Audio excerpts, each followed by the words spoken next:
नमस्कार, मी आहे पूजा चतुर्वेदी आणि आपण पाहत आहात लोकमंच मराठी। शालेय पोषण आहारात 1800 कोटींचा घोटाळा।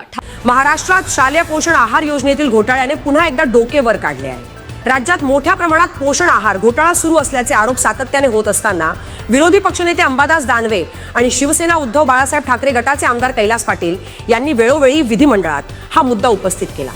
मात्र इतके गंभीर आरोप असूनही संबंधित कंत्राटदारांवर आजवर कोणतीही ठोस कारवाई करण्यात आलेली नाही। आज लोकमंच मराठीने भिवंडीतील एका गोडाऊनमध्ये जाऊन प्रत्यक्ष पाहणी केली। या ठिकाणी पोलिसांनी महाराष्ट्र शासनाच्या वितरण यंत्रणेअंतर्गत असलेला एक ट्रक जप्त केला आहे।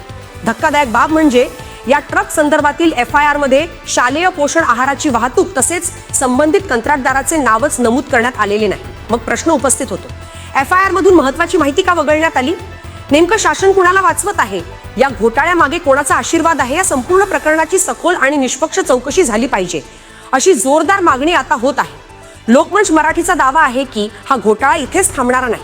शालेय पोषण आहार योजनेतील यापेक्षा मोठा घोटाळा लवकरच उघडकीस आणणार असल्याचा इशाराही लोकमंच मराठीने दिल रिमाइंड्स दिला आहे।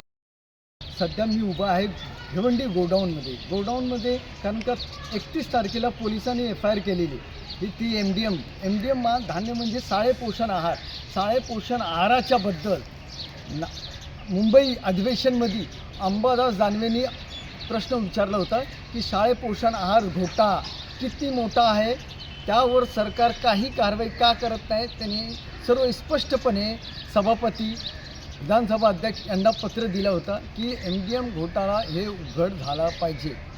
त्यानंतर नागपूर शीतकालीन अधिवेशन सत्र चालू असताना उद्धव बाळासाहेब ठाकरे यांचे आमदार कैलास पाटील सुद्धा नागपूर हाऊसमध्ये प्रश्न विचारले होते की MDM घोटाळा काय आहे।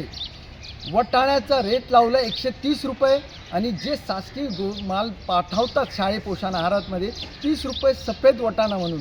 आणि आजच्या तारखेला आपण बघू शकता, हे माझे पाठी जी गाडी आहे हे 31 तारखेला इथं भिवंडी तालुक्यामध्ये भिवंडी पोलिसांच्या इथं अधीन असताना ह्यामध्ये शालेय पोषण आहाराचे जे धान्य आहे त्या या गाडीमध्ये जात होता। त्या गाडी हे प्रायव्हेट गोडाऊन ज्याचा मालक आहे राजेश पटवा ह्या गोडाऊनमध्ये उतरत होता आणि त्या FIR मध्ये ठक्कर बंधू म्हणून त्यांना अरेस्ट करण्यात आली। गोडाऊनचा मालक त्यांना अरेस्ट करण्यात आली। पण सर्वात मोठी गोष्ट FIR मध्ये कॉन्ट्रॅक्टदार कोण, वाहतूकदार कोण ह्याच्यामध्ये नाव नाही का? कुणाला वाचवण्याचा प्रयत्न चालू आहे आणि एवढा मोठा MDM घोटाळा असून सुद्धा शासन ह्याच्यावर कारवाई का करत नाही? लोकमंच मराठी ह्याच्यावर मोठा खुलासा अजून लवकरात करणार आहे। कॅमेरामॅन गणेश विश्वकर्मा सांगते, चंद्रभान मोर्या, लोक